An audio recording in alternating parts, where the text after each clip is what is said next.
Hello everyone, welcome to success with Rai academy. 17 जनवरी 2024 के दैनिक जागरण के राष्ट्रीय संस्करण को आज की इस वीडियो में हम डिस्कस करेंगे। तो चलिए वीडियो को स्टार्ट करते हैं। सबसे पहली न्यूज़ है कि आनंदोत्सव में डूबी रामनगरी, प्राण प्रतिष्ठा अनुष्ठान प्रारंभ कर दिया गया है। देखिए, जो यजमान बने हैं वो हैं डॉक्टर अनिल मिश्र, जिन्होंने 10 विधि स्नान करके इस अनुष्ठान को प्रारंभ किया है। उसके बाद अरुण योगी राज का पूजन कर प्राप्त किया गया है रामलला का विग्रह। और जिस समय का इंतजार हो रहा था, यानी कि प्राण प्रतिष्ठा समारोह का, या फिर 16 जनवरी से जो स्टार्ट होने वाला था कार्यक्रम, वो शुरू हो गया है। तो इसमें जो यजमान बने हैं वो डॉक्टर अनिल मिश्र बनाए गए हैं। इन्होंने स्नान इत्यादि करके प्रथम यजमान के तौर पर इस कार्यक्रम को प्रारंभ किया है। और अयोध्या में जो राम जन्मभूमि पर निर्मित मंदिर है, उसमें जो ट्रस्ट बना है उसके ये सदस्य भी हैं। इसमें और भी लोगों का नाम है जो समय समय पर इस पूजा अर्चना में भाग लेते रहेंगे। और जो कार्यक्रम है वो 21 तारीख तक से 22 तारीख तक चलेगा। और 22 तारीख को प्रधानमंत्री नरेंद्र मोदी द्वारा जो श्री राम जन्मभूमि है उस पर राम जी की मूर्ति स्थापित की जाएगी। और 23 जनवरी से ये मंदिर आम लोगों के लिए ओपन कर दिया जाएगा। और इस न्यूज में कुछ खास नहीं है।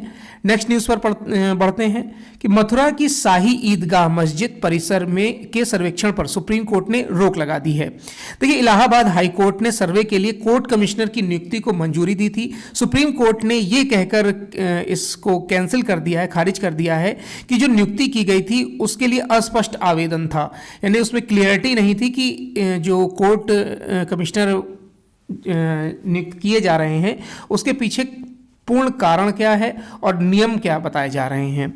साथ ही स्पष्ट किया गया है सुप्रीम कोर्ट द्वारा कि जुड़े मामले की जो सुनवाई है वो हाई कोर्ट में पहले की तरह ही चलती रहेगी।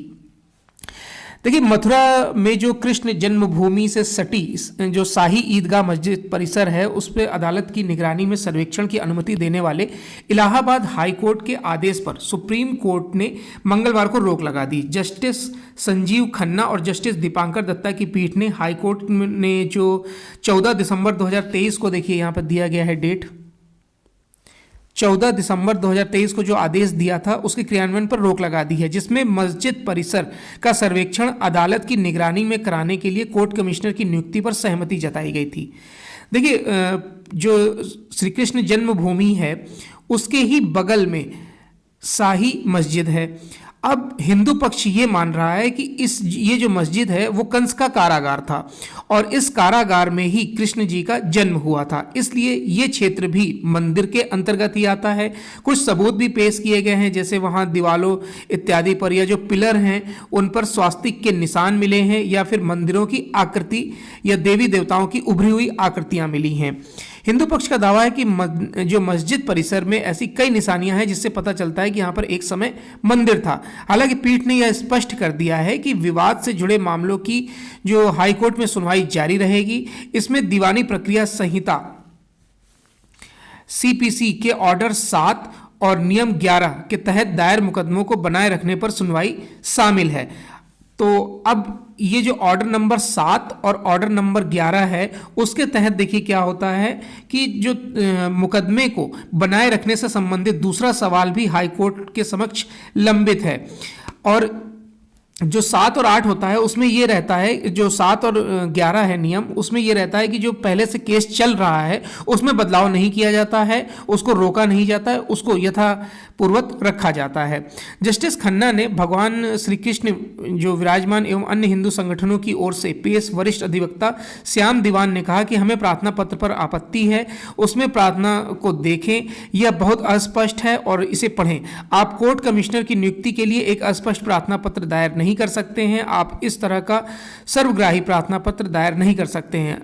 तो ये भी एक विवाद का कारण है। और इस पर एक रोक लगाने का कारण ये भी था क्योंकि जो एक नियम बना था 1991 में कि 1947 के बाद से जो धार्मिक स्थल जिस स्थिति में हैं वो इसी स्थिति में रहेंगे, इसको लेकर कानून भी बना था जो हम आगे न्यूज़ में डिस्कस करेंगे। रनवे पर यात्रियों ने खाना खाने पर इंडिगो को नोटिस। तो विमानन सुरक्षा नियामक VCAS ने मुंबई एयरपोर्ट संचालक को भी थमाया नोटिस। रनवे पर विमान के पास बैठकर खाना खाते यात्रियों का वीडियो हुआ था वायरल। देखिए, मुंबई एयरपोर्ट की घटना है ये, और यहाँ पर दिखाया गया था कि जो रनवे होता है वहीं पर बैठकर यात्री खाना खा रहे थे। हालांकि ये न्यूज़ हमारे लिए इंपॉर्टेंट नहीं है। नेक्स्ट न्यूज़ पर आते हैं। बेअदबी के शक में युवक की हत्या, आरोपित निहंग गिरफ्तार कर लिया गया है।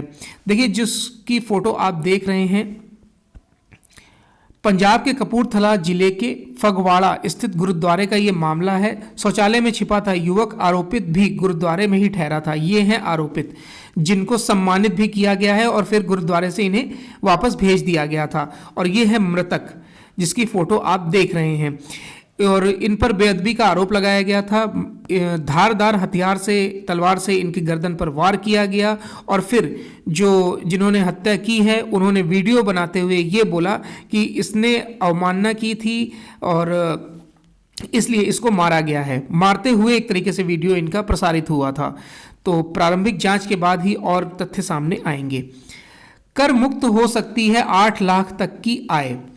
नई प्रणाली में 50,000 रुपए तक की और छूट मिलने की उम्मीद है। अंतरिम बजट में किया जा सकता है ऐलान। अभी छूट को मिलाकर 7.5 लाख तक का टैक्स, इनकम टैक्स के दायरे में नहीं आते हैं 7.5 लाख वाले। होम लोन व अन्य मद में जिनका निवेश अधिक है उनके लिए पुरानी व्यवस्था ठीक है। 8 करोड़ से अधिक के जो लोग हैं, 8 करोड़ से अधिक लोग अब तक ITR फाइल कर चुके हैं और इनकम टैक्स रिटर्न फाइल कर चुके हैं, और 8.5 करोड़ तक पहुंच सकती है ये संख्या 31 मार्च 2024 तक, ऐसा इसमें बताया गया है। देखिए, 24-25 जो वित्त वर्ष है, उस आगामी जो बजट है, अंतरिम बजट पेश किया जाएगा 1 फरवरी को, क्योंकि जो चुनाव जब होने वाले होते हैं, चुनावी वर्ष होता है, तो उस वर्ष अंतरिम बजट ही पेश किया जाता है। पूर्ण बजट चुनाव के बाद पेश किया जाएगा। तो इसमें इनकम टैक्स स्लैब को 50,000 और बढ़ाकर 8 लाख किया जा सकता है, जिससे लोगों को राहत मिलेगी। लेकिन ये राहत उन्हीं को मिलेगी जिन्होंने नई टैक्सेशन पॉलिसी को अपनाया हुआ है। नई टैक्सेशन पॉलिसी को लेकर वीडियो बनाया गया है, जो चैनल पर आप जाकर देख सकते हैं। और चालू वित्त वर्ष 2023-24 के लिए पिछले साल 1 फरवरी को पेश बजट में वित्त मंत्री निर्मला सीतारमण ने इनकम टैक्स की नई व्यवस्था के तहत सालाना 7 लाख रुपए तक की आय पर कोई टैक्स नहीं देने की घोषणा की थी। स्टैंडर्ड डिडक्शन यानी कि मानक कटौती व अन्य छूट को मिलाकर यह सीमा 7.5 लाख तक हो जाती है। यानी कि सालाना 7.5 लाख तक की आय पर कोई टैक्स नहीं लगेगा। तो सरकार ने वर्ष 2020 में बजट में कुछ नए परिवर्तन किए थे, नई व्यवस्था की घोषणा की थी, लेकिन इस व्यवस्था के तहत 80C और होम लोन के मद में निवेश पर कोई छूट नहीं होने से करदाताओं ने इस व्यवस्था को अपनाने में ज़्यादा रुचि नहीं दिखाई थी। अब इसमें 50,000 की अगर छूट दी जाती है तो शायद इसमें कुछ लोग इंटरेस्ट दिखाएं, क्योंकि 50,000 की वजह से ही बहुत लोग टैक्स बचा पाएंगे। नेक्स्ट न्यूज़ पर आते हैं। दिल्ली अलवर RRTS कॉरिडोर के रूट में बदलाव करने पर विचार। देखिए, गुरुग्राम की ओर कापस हेड़ा के बजाय राष्ट्रीय राजमार्ग से निकाला जा सकता है कॉरिडोर। NCRTS से जो नया रूट निकाला जाएगा वो जियो टेक्निकल सर्वे कॉन्ट्रैक्टर को दिया जाएगा, और दूसरे नंबर की प्राथमिकता में है यह कॉरिडोर। हो चुकी है डिजाइन व जनरल कंसल्टेंट्स की नियुक्ति। जो नया रूट दिया जा रहा है उससे 4 स्टेशन कम हो जाएंगे, वो भी अभी हम आपको न्यूज़ में बताएंगे। तो सबसे पहले तो RRTS का फुल फॉर्म जान लीजिए। RRTS का फुल फॉर्म होता है रीजनल रेल ट्रांजिट सिस्टम। इसका फुल फॉर्म होता है, जो दिल्ली NCR को आसपास के इलाकों में जोड़ने के लिए एक योजना है, जिसे नमो ट्रेन नाम दिया गया है। और इसके माध्यम से जो NCR के क्षेत्र होते हैं, जैसे दिल्ली को मेरठ से जोड़ा जाएगा, गाजियाबाद से जोड़ा जाएगा, अलवर से जोड़ा जाएगा। दिल्ली के जितने आसपास NCR के क्षेत्र हैं उनसे, जो पास के शहर हैं, उनको जोड़ा जाएगा इसमें। अभी इसे लेकर अंतरिम फैसला जो है वो बेशक नहीं हुआ है, लेकिन राष्ट्रीय राजधानी परिवहन निगम यानी NCRTS के नए रूट के जियो टेक्निकल सर्वे का टेंडर अवश्य निकाला जा सकता है या निकाल दिया गया है। अब इस रूट को पहले चरण में SNB यानी कि शाहजहां निमराना बहरोड की जगह धारूहेड़ा तक ले जाया जा सकता है। इसमें यह ट्रैक 107 किलोमीटर के बजाय 36 किलोमीटर घटकर 71 किलोमीटर का ही रह जाएगा। 17 स्टेशनों से घटकर संख्या 13 रह जाएगी, यानी 4 स्टेशन कम हो जाएंगे।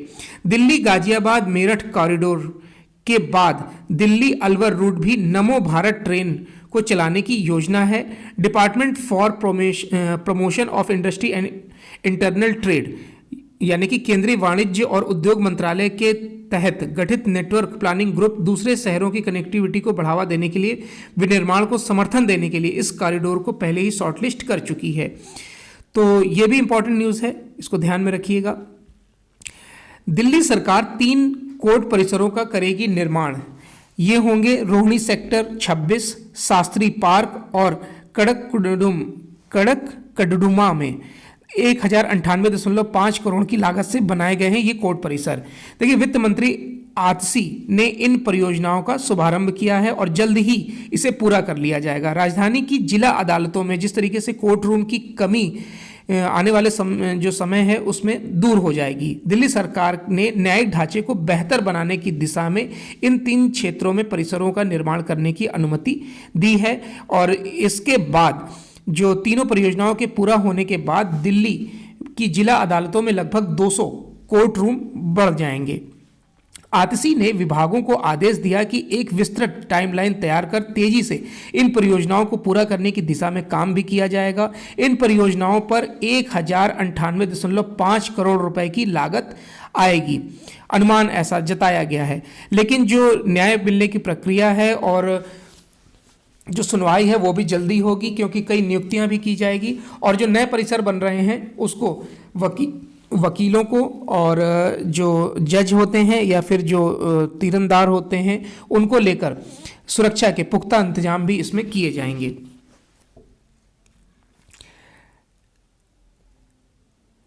तंबाकू ही नहीं, ह्यूमन पैपिलोम वायरस भी मुंह के कैंसर का कारण है। देखिए, एम्स के डॉक्टर के अनुसार 1/4 मामलों में वजह बन रहा है HPV संक्रमण। देखिए, HPV संक्रमण जिसे ह्यूमन पैपिलोमा वायरस कहा जा रहा है, उसमें वैसे तो मुंह के जो माउथ कैंसर होता है उसका सबसे बड़ा कारण होता है तंबाकू, लेकिन जो ये HPV है, ह्यूमन पैपिलोमा वायरस, उसका कारण स्पष्ट नहीं हो पाता था। इसकी वजह से होता क्या था कि 80 से 85 जो प्रतिशत मौतें हैं वो HPV की वजह से हो रही थी।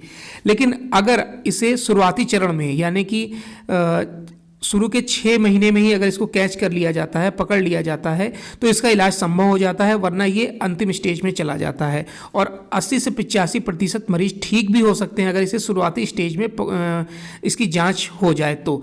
3 से 6 महीने की देरी से इलाज होने की वजह से ही इसमें ज़्यादा दिक्कतें आती हैं। नेक्स्ट न्यूज़ पर आते हैं। श्री राम का जीवन सुशासन का प्रेरणा स्रोत है। देखिए, प्रधानमंत्री मोदी ने कर सुधारों, गरीब कल्याण योजनाओं व विकास परियोजनाओं को बताया रामराज के अनुरूप। आंध्र प्रदेश में नेशनल एकेडमी ऑफ कस्टम्स और उसके बाद इनडायरेक्ट टैक्सेस एंड नारकोटिक्स के नए भवन का उद्घाटन किया है। इस अवसर पर वो आंध्र प्रदेश गए थे और अब केरल जाएंगे।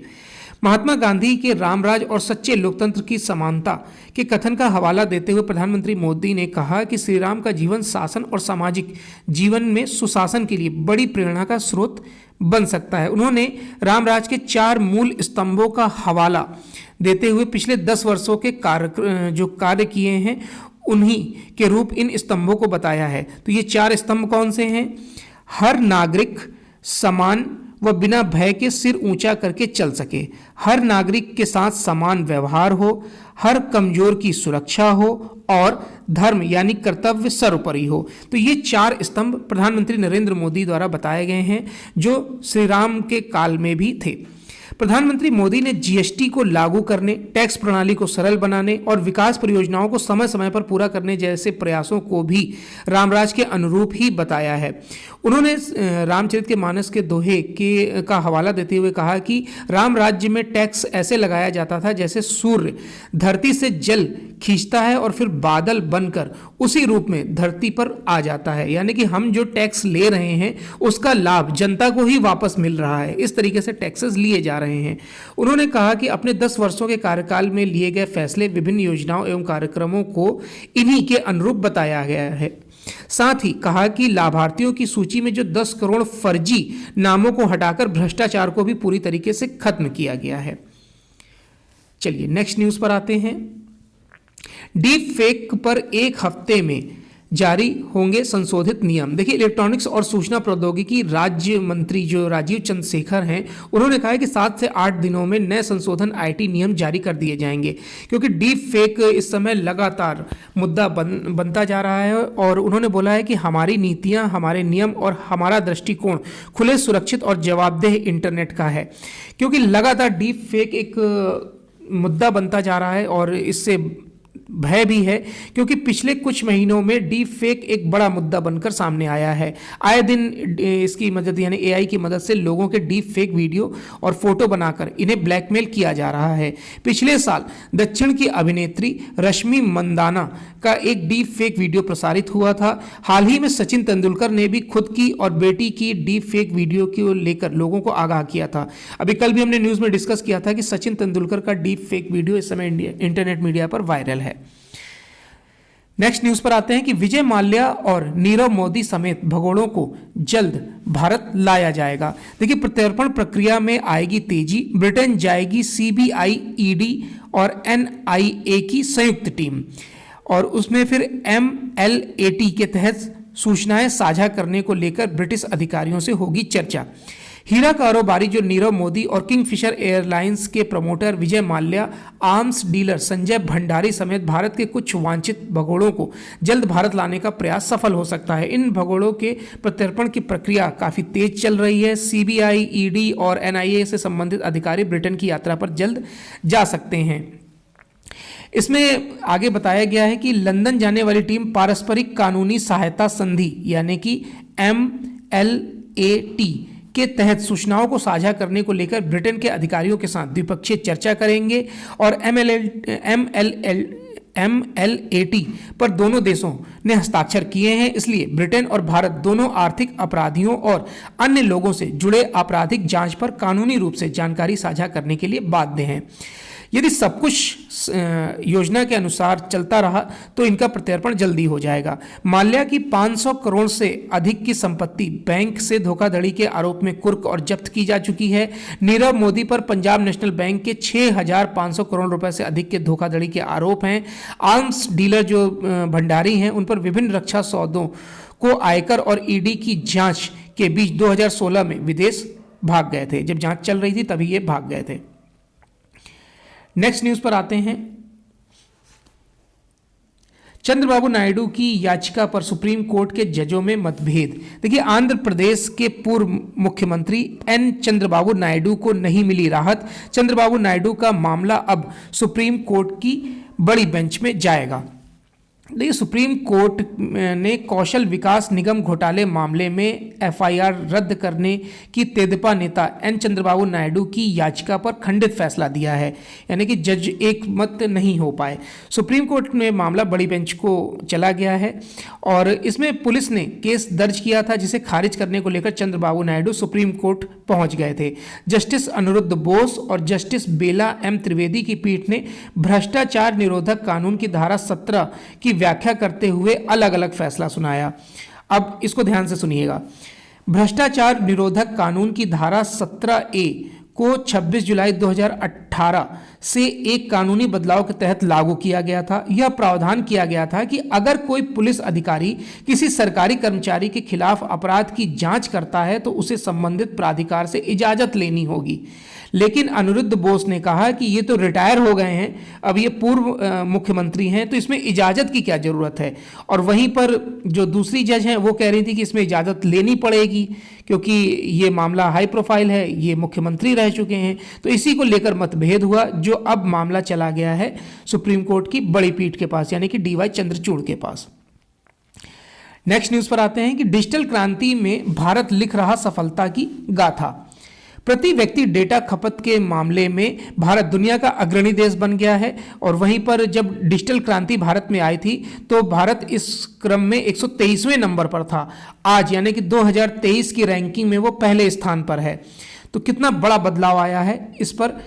G20 में जो शेरपा थे, यानी कि G20 में भारत की तरफ से जो अध्यक्ष थे और नीति आयोग के पूर्व CEO अमिताभ कांत ने कहा है कि प्रधानमंत्री नरेंद्र मोदी के नेतृत्व में देश डिजिटल क्रांति में सफलता की गाथा लिख रहा है।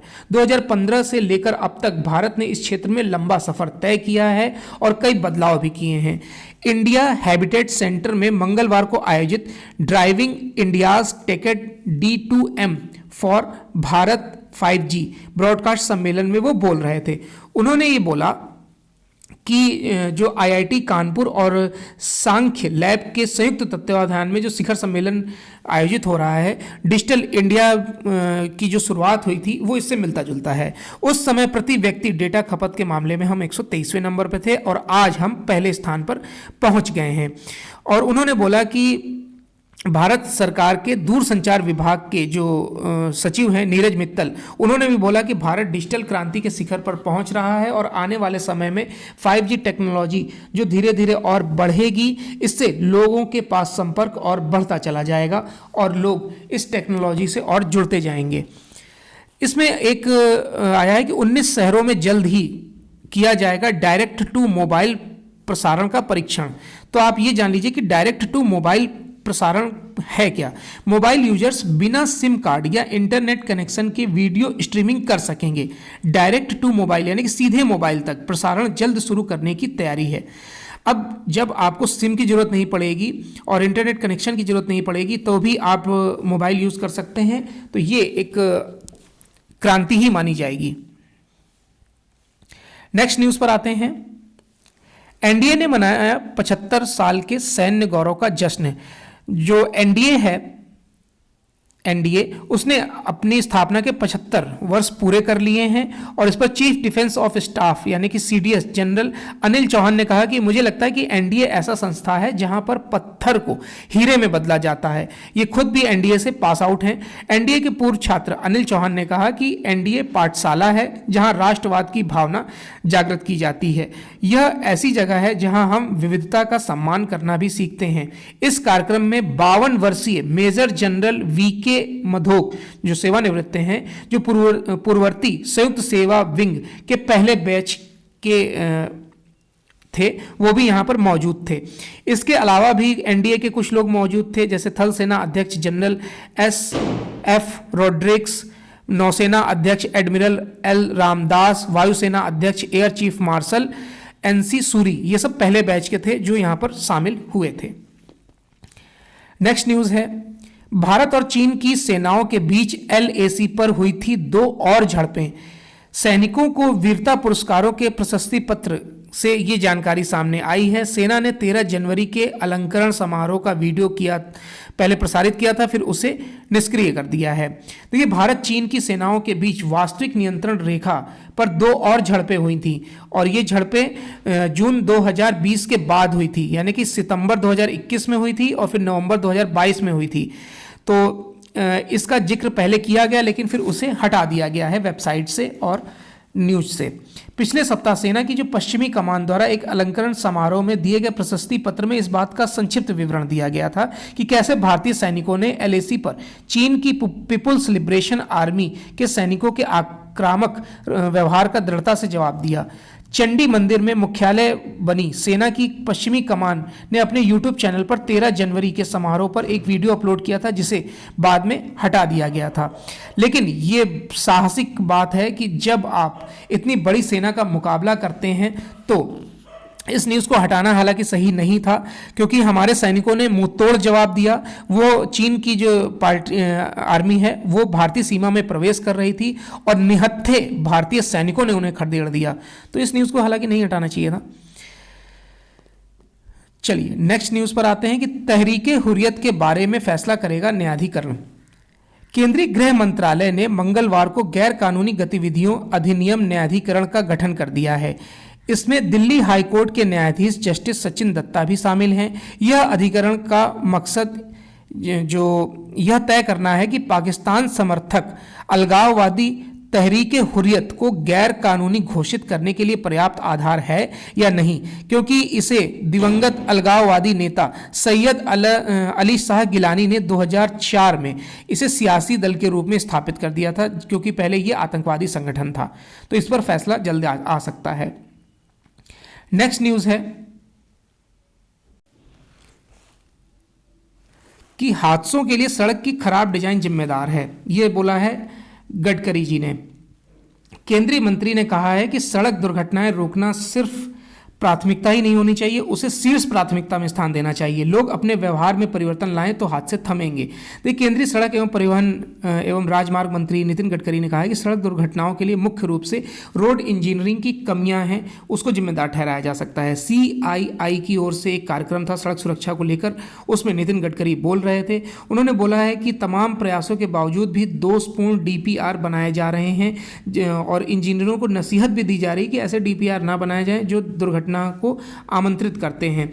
उन्होंने एक यहाँ पर आंकड़े दिए हैं कि 2022 में 4.6 लाख दुर्घटनाएं हुई हैं, जिसमें 1.68 लाख लोगों ने जान गंवाई है। सड़क दुर्घटनाओं और मौतों में 10% से अधिक बढ़ोतरी हुई है। मतलब ये है कि हर घंटे 53 दुर्घटनाएं होती हैं, जिसमें 19 लोग अपनी जान गंवा देते हैं। केंद्रीय मंत्री ने यह भी बोला कि 2030 तक सरकार की प्राथमिकता है कि हादसों को 50% तक कम किया जाए। उसके लिए रोड के डिजाइनों को सुधारा जाए और दुर्घटनाएं जो हो रही हैं उनको भी रोका जाए। इसके लिए उन्होंने 4E पर जोर दिया। ये 4E है इंजीनियरिंग, देखिए क्लियर कर देते हैं, ये 4E है इंजीनियरिंग, एजुकेशन, इन्फोर्समेंट और इमरजेंसी पर उन्होंने जोर दिया है और सभी क्षेत्रों पर सरकार अपना फोकस करेगी। और लोगों से भी बोला है कि आप थोड़ी संयमता बरतें ताकि जो ओवरटेक करके आगे बढ़ने की जो होड़ होती है उसको खत्म किया जाए। जल्द नई इंश्योरेंस स्कीम भी आने का उन्होंने ऐलान किया है। उन्होंने बताया है कि अब हर टोल बूथ पर एक एम्बुलेंस रहेगी और एम्बुलेंस के साथ पैरामेडिकल स्टाफ भी रहेगा। दूसरे संसाधनों को अनिवार्य रूप से उपलब्ध कराना सुनिश्चित किया जा रहा है। ये हमारी नई इंश्योरेंस पॉलिसी में है। नेक्स्ट न्यूज़ पर आते हैं। नेक्स्ट न्यूज़ में देखिए, इस पेज को इसलिए स्किप किया जाता है क्योंकि यहाँ पर अब देखिए दक्षिण भारत में राजनीति में श्री राम की धमक, शाह और नड्डा ने चुनावी अभियान की रणनीति को रखा सामने, ये भी पॉलिटिकल न्यूज़ हो गई। और भाजपा ने राम मंदिर को पूरी तरीके से राजनीतिक कार्यक्रम बना दिया, इसलिए इस पेज को स्किप किया जाता है। नेक्स्ट न्यूज़ है एडिटोरियल पेज से, और एडिटोरियल पेज का पहला आर्टिकल उस तरफ ध्यान खींचता है जिस पर लोग ध्यान नहीं दे रहे हैं और बस वाहवाही में लगे हुए हैं कि नए कानून, भारत का कानून। इसमें बहुत अच्छे से प्रकाश डाला है और इसमें बताया गया कि भारतीय न्याय संहिता पर विचार करते समय कानूनों को स्त्री या पुरुष यानी सबके लिए समान करने का जो अवसर था उसे गंवा दिया गया है। इसी पर यह आर्टिकल लिखा है और यह आर्टिकल लिखा गया है लेखिका, स्वतंत्र पत्रकार, डॉक्यूमेंट्री फिल्म मेकर और इक्वल राइट्स एक्टिविस्ट हैं ये दीपिका नारायण भारद्वाज। उन्होंने एक यहाँ पर केस का जिक्र किया है 2005 में सुशील कुमार बनाम यूनियन ऑफ इंडिया के केस के बारे में। सुप्रीम कोर्ट ने जब धारा 498A के दुरुपयोग को कानूनी आतंकवाद की संज्ञा दी थी, तब इस कानून को लागू करते हुए 2 दशक से अधिक का समय बीत चुका था और लाखों बेगुनाह पुरुष और महिलाएं इस कानून की वजह से बिना किसी गलती के जेल जा चुके थे। सुप्रीम कोर्ट ने इस पर चिंता भी व्यक्त की थी। उस फैसले के बाद 498A के झूठे मुकदमे और बेगुनाहों को पुलिस द्वारा जेल में डालना बंद नहीं हुआ। अंततः कोर्ट ने कहा कि अब इस धारा के अंतर्गत किसी भी पुरुष या उसके परिवार को बिना गंभीर जांच के गिरफ्तार नहीं किया जा सकता है। अब बताते हैं आपको 498A है क्या। 498A जो शादीशुदा महिलाएं होती हैं उनको दहेज प्रताड़ना से रोकने के लिए इस कानून को बनाया गया था, लेकिन आज उसका इस तरीके से इस्तेमाल हो रहा है कि महिलाएं उसको हथियार मान लेती हैं और जहां पर पति से अनबन हुई, ससुराल वालों से अनबन हुई, रिश्तेदारों से अनबन हुई, तो बदला लेने के लिए 498A लगा दिया जाता है, यानी कि दहेज प्रथा लगा दी जाती है। 498A से भी खतरनाक, एक तरफा और बेहद आसानी से दुरुपयोग होने वाला नया प्रावधान लाया जा रहा है जो तमाम जिंदगियां बर्बाद कर देगा। 498 ये तो खतरनाक था ही, अब उससे भी ज़्यादा जो खतरनाक परमाणु बम ला दिया गया है धारा 69।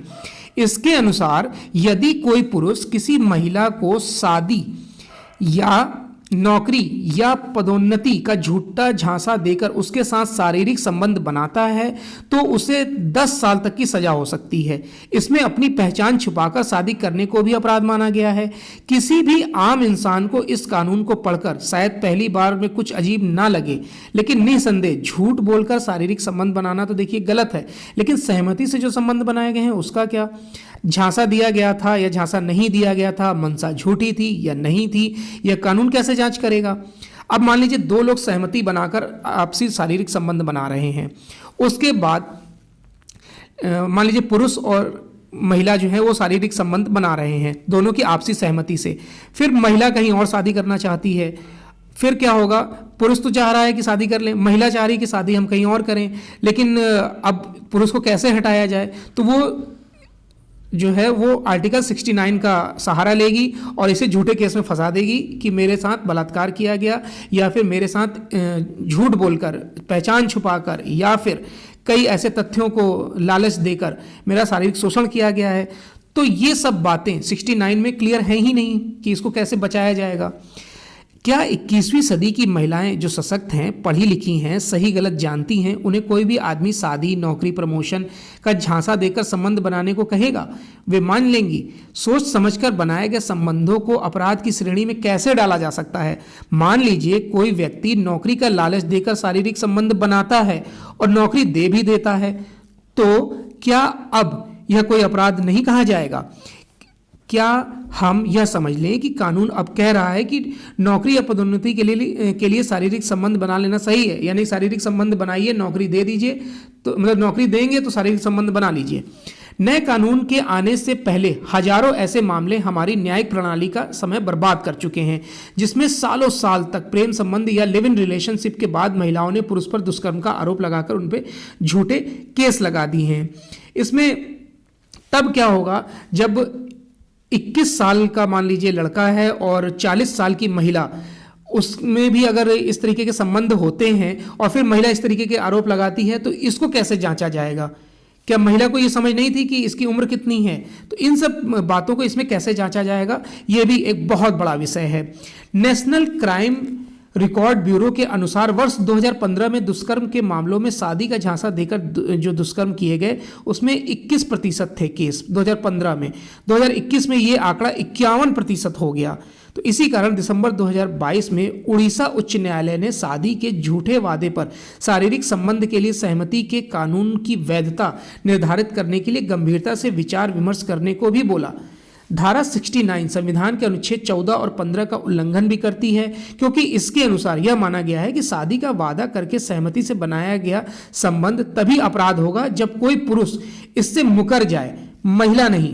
तो इसमें यह भी माना गया कि कोई महिला किसी पुरुष को नौकरी या पदोन्नति का वादा करके उससे यौन शोषण कर रही है तो फिर क्या होगा? तो यानी कि महिलाओं के बारे में तो इसमें कोई क्लियर कट बोला ही नहीं गया है। पूरे विश्व में इस तरह का कोई कानून नहीं है, जैसा 69 कानून लाया गया है, ऐसा कोई कानून ही नहीं है। भारतीय न्याय संहिता पर विचार करते समय विविध निर्माताओं के पास अवसर था कि वे कानून को स्त्री या पुरुष सबके लिए समान करें। शारीरिक, मानसिक और यौन हिंसा के शिकार पुरुष भी हैं, किंतु उसके लिए कोई कानून नहीं है। बजाय इस भेदभाव को दूर करने के सरकार पुरुषों के उत्पीड़न का एक दरवाजा और खोल रही है। इन कानूनों के दुरुपयोग की वजह से हो रही पुरुषों की आत्महत्याओं पर कब चेता जाएगा? 69 में जो कानून बना है उसमें तो 10 साल की जेल तुरंत मिलेगी, यानी कि फास्ट ट्रैक केस चलेगा और इसमें 10 साल की जेल होगी। तो इस पर विचार करना चाहिए, अभी संशोधन हो सकता है। नेक्स्ट आर्टिकल है कि बदलते हुए समय की साक्षी अयोध्या, राम मंदिर का निर्माण आहत भारतीय संविधान की पुनर्स्थापना के सपने का साकार होना भी है।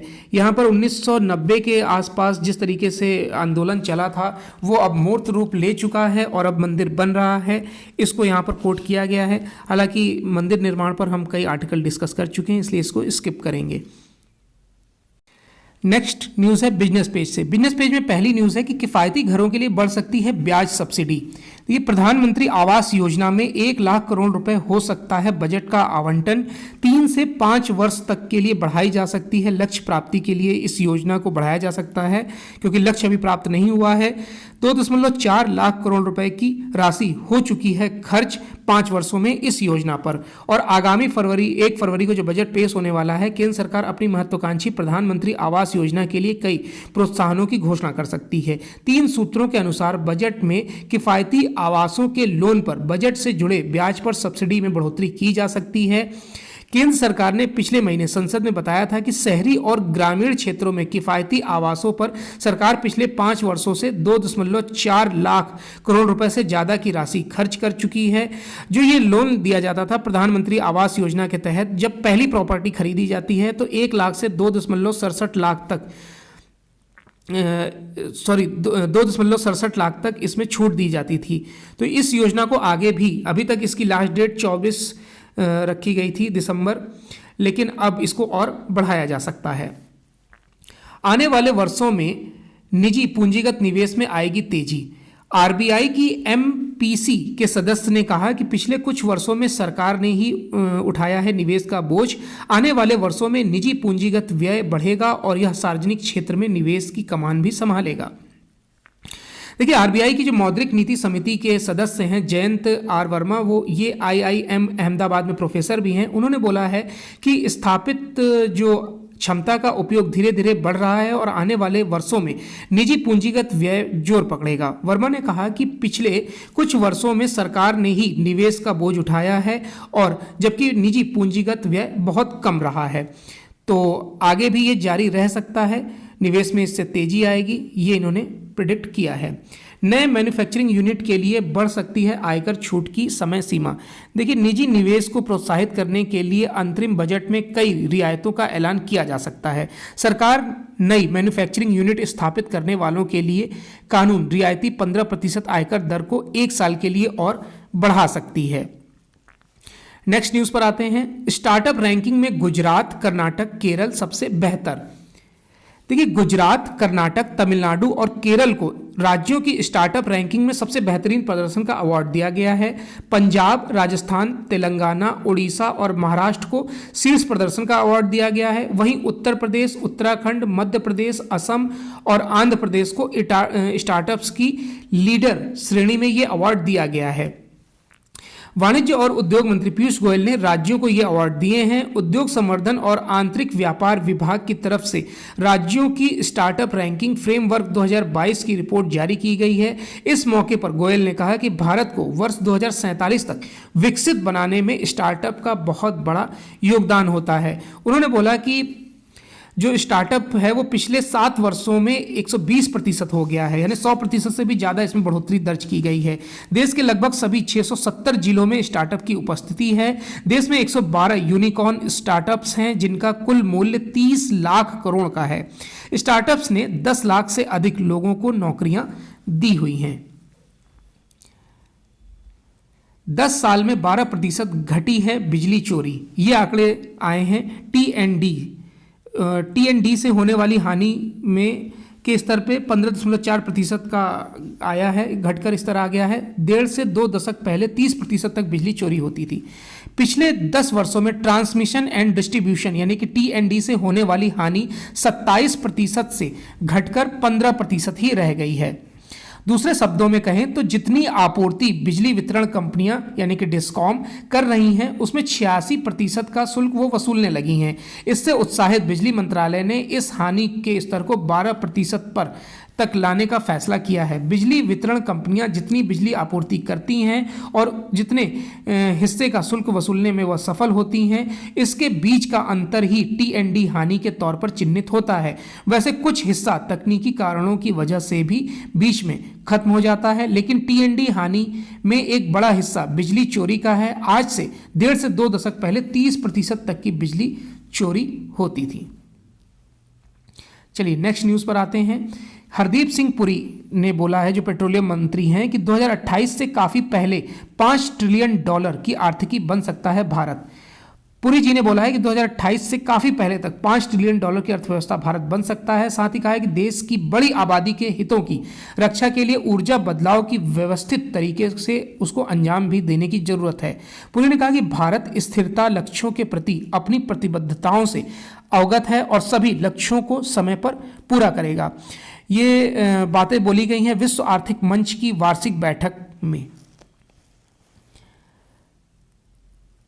2 दक्षिण अमेरिकी देशों ने ली है रॉकेट लॉन्चर पिनाक में रुचि।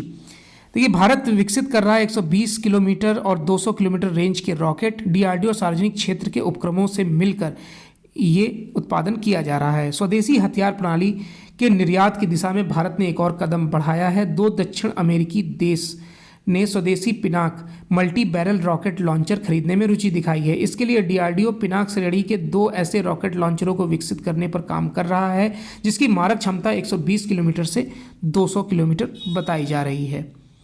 चलिए नेक्स्ट न्यूज़ पर आते हैं जो है इंटरनेशनल पेज से। इसमें ईरान ने उत्तरी इराक में इजरायली खुफिया एजेंसी मोसाद के मुख्यालय पर हमला किया है। अमेरिकी वाणिज्यिक दूतावास के पास हमले में 4 नागरिकों की मौत भी हो गई है। अभी इसमें क्या हो रहा है कि ईरान और अमेरिका के बीच फिर से तनाव बढ़ता जा रहा है। ईरान ने सोमवार को उत्तरी इराक के इरबिल शहर में अमेरिकी वाणिज्यिक दूतावास के पास इजरायली जो खुफिया एजेंसी है मोसाद उसके मुख्यालय पर मिसाइलों से हमला कर दिया। इसमें 4 नागरिकों की मौत हो गई और 6 लोग घायल हो गए। ईरान ने उत्तरी सीरिया के आतंकी समूह इस्लामिक स्टेट के ठिकानों पर भी हमले किए हैं, क्योंकि इस समय जो अरब सागर में जो मालवाहक जहाज़ों पर हमला किया जा रहा है उसमें सबसे जो मेन माने जा रहे हैं वो ईरान समर्थित या फिर जो यूनान समर्थित आतंकवादी संगठन है हमास, उनके लोगों को माना जा रहा है, आतंकवादी संगठनों को। इजराइल और हमास युद्ध स्किप करेंगे हम।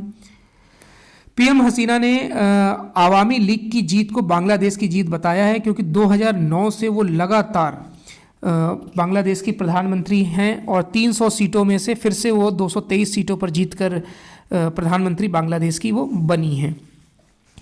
रिपब्लिकन प्रत्याशी बनने की दौड़ में ट्रंप आगे, आयोवा में शानदार जीत। चौथे स्थान पर रहे रामास्वामी दौड़ से हटे, पूर्व राष्ट्रपति का किया समर्थन। फ्लोरिडा के गवर्नर रॉन डेस्टिंग्स दूसरे व निकी हेली तीसरे स्थान पर रही हैं।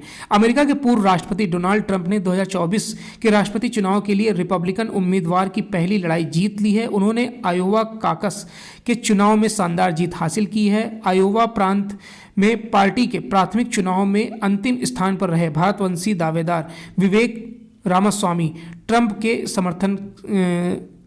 को समर्थन करने के लिए इस दौड़ से हट गए हैं। फिर से एक बार जापान का और एक कोरियाई विमान रनवे पर टकरा गए हैं और ये दूसरी घटना है। इससे पहले भी इस न्यूज़ को हम डिस्कस कर चुके हैं। और किम जोंग उन ने कहा है कि दक्षिण कोरिया के साथ सुलह की संभावना अब नहीं है। दक्षिण कोरिया व अमेरिका पर क्षेत्र में तनाव बढ़ाने का उन्होंने आरोप लगाया है। दक्षिण कोरिया व अमेरिका के संयुक्त सैन्य अभ्यास से आक्रोशित उत्तर कोरिया के तानाशाह किम जोंग उन ने कहा कि पड़ोसी देश दक्षिण कोरिया के साथ सुलह की संभावनाएं अब समाप्त हो चुकी हैं। किम ने देश के संविधान को संशोधित करने और दोनों देशों के बीच बेहतर संबंध बनाने के काम करने वाली एजेंसियों को समाप्त करने का निर्णय ले लिया है। यानी कि उत्तरी जो कोरिया है और दक्षिण कोरिया के बीच फिर से माहौल गंभीर हो गया है।